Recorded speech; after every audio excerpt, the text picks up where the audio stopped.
मैं आपका अपने यूट्यूब चैनल पे स्वागत करता हूँ।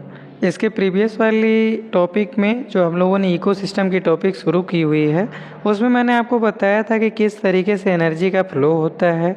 बाकी प्राइमरी प्रोड्यूसर, सेकेंडरी प्रोड्यूसर क्या होता है, हर्बीवोरस क्या होते हैं, कार्निवोरस क्या होते हैं, ओमनीवोरस क्या होते हैं, ये सब की जो अलग अलग जो टॉपिक है इन सब के बारे में हम लोगों ने डिस्कस किया था। आज हम लोग डिस्कस करेंगे इकोलॉजिकल पिरामिड। जब आप जानते हैं कि जब हम सिस्टम को पढ़ते हैं तो मुख्य रूप से हम इकोलॉजिकल पिरामिड को हम पढ़ते हैं। और पिरामिड होता क्या है, आप जानते हैं कि पिरामिड एक ग्राफ होता है जो अलग अलग ट्रॉपिक लेवल को या जीवों की अलग अलग श्रृंखला को बताने में या समझाने में हेल्प करता है। कहने का सेंस ये है कि किस तरीके से एनर्जी का flow from one trophic level to another trophic level में होता है। तो आज हम उसी इकोलॉजिकल पिरामिड के बारे में पढ़ेंगे और समझेंगे कि जो पिरामिड होता है या जो ग्राफ होता है वो कितने टाइप का बनता है। तो हम मुख्य रूप से जब हम इकोलॉजिकल पिरामिड के बारे में बात करते हैं तो पिरामिड जो होता है 3 तरीके से बनता है। फर्स्ट तो होता है एनर्जी का पिरामिड, सेकंड होता है नंबर का पिरामिड और थर्ड होता है आपका बायोमास का पिरामिड। जब हम एनर्जी के पिरामिड के बारे में पढ़ते हैं तो हम ये कुछ कैरेक्टरिस्टिक हैं जो मैं आपको बता दूं, तब हम लोग उसको समझेंगे।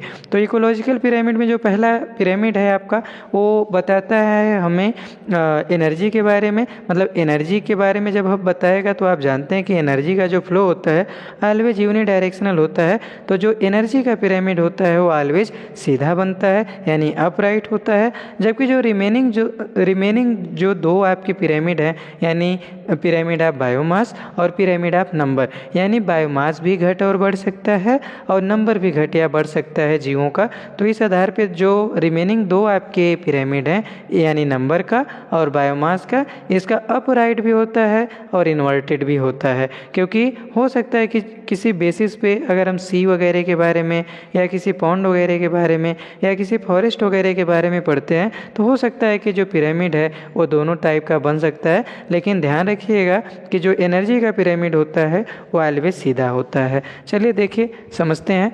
Ecological pyramid is the graphical, मैंने आपको पहले ही बताया था, graphical representation of various trophic level food chain design to show their number, biomass and energy.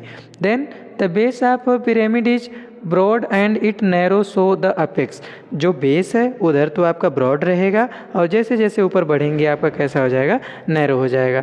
The base of each pyramid represent the producer. जो बेस होता है हमेशा वो क्या बताता है, producer. The first trophic level while the apex represent the tertiary और टॉप कंज्यूमर।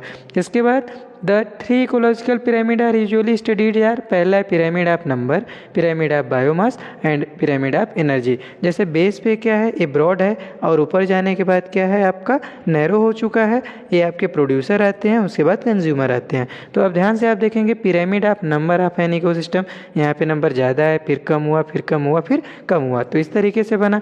फिर क्या है पिरामिड ऑफ एनर्जी, यहाँ पे एनर्जी देखिए, फिर धीरे धीरे एनर्जी कम हुई, लेकिन मैंने आपको बताया कि एनर्जी का पिरामिड ऑलवेज अपराइट होता है। Primary producer, primary consumer, secondary consumer और टर्शियरी कंज्यूमर। इसके बाद पिरामिड ऑफ बायोमास आप इकोसिस्टम। अब आप इसमें भी देखेंगे तो ये आपका पिरामिड ये नंबर का था, हाँ। बायोमास का देखिए ये अपराइट भी है और इन्वर्टेड भी है। वैसे तो आपका इन्वर्टेड इसका भी रहता है, नंबर का भी रहता है, लेकिन मे भी यहाँ दिया नहीं है। तो यहाँ पे आप देखेंगे अपराइट भी है और इन्वर्टेड भी है। लेकिन किस किस कंडीशन में ऐसा होता है आइए हम लोग पढ़ते हैं। दिया है कि ए गिवन स्पीसीज में occupy more than one trophic level the same ecosystem at the same time. For example a sparrow is a primary consumer when it seed fruit pears and secondary consumer when it. अब देखिए इन्होंने कहा कि in a given species में occupy more than one trophic level. कुछ ऐसे भी species होती हैं जो एक से अधिक ट्रॉपिक लेवल को फॉलो करती हैं। क्योंकि जैसे कोई पक्षी है वो एक समय में अगर फ्रूट वगैरह को खा रहा है तो उसे हम हर्बीवोर्स कहते हैं और हम उसे T2 में रखते हैं, यानी ट्रॉपिक लेवल सेकंड में रखते हैं। जबकि जब वही आपके इंसेक्ट वगैरह को खाने लगता है तो इसे हम T3 में रखते हैं, यानी आपके कार्निवोर्स में रख देते हैं। फिर दिया है producer are more in number and biomass than the herbivores and herbivores are more in number and biomass than the carnivore. All the pyramid of number and energy and biomass are upright. वैसे तो जो तीनों का pyramid है वो सीधा ही बनता है, क्योंकि आप भी जानते हैं कि हमेशा प्राइमरी में नंबर ज़्यादा होगा, फिर थोड़ा उससे कम, फिर उससे कम।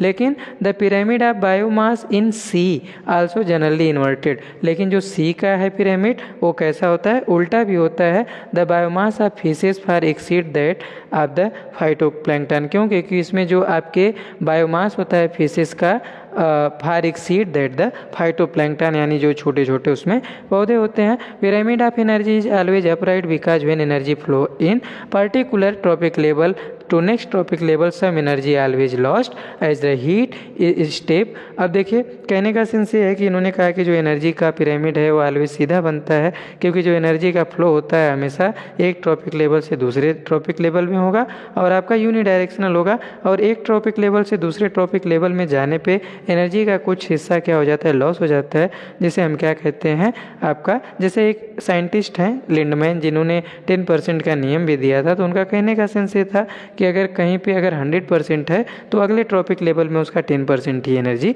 फ्लो होती है, ज़्यादातर एनर्जी क्या होती है, लॉस हो जाती है। इसके बाद दिया है कि लिमिटेशन भी होती हैं, कुछ कमियां भी हैं। It does not take into account the same species belonging to more or more tropic level. It assumes a simple food chain, something that almost never exists in nature.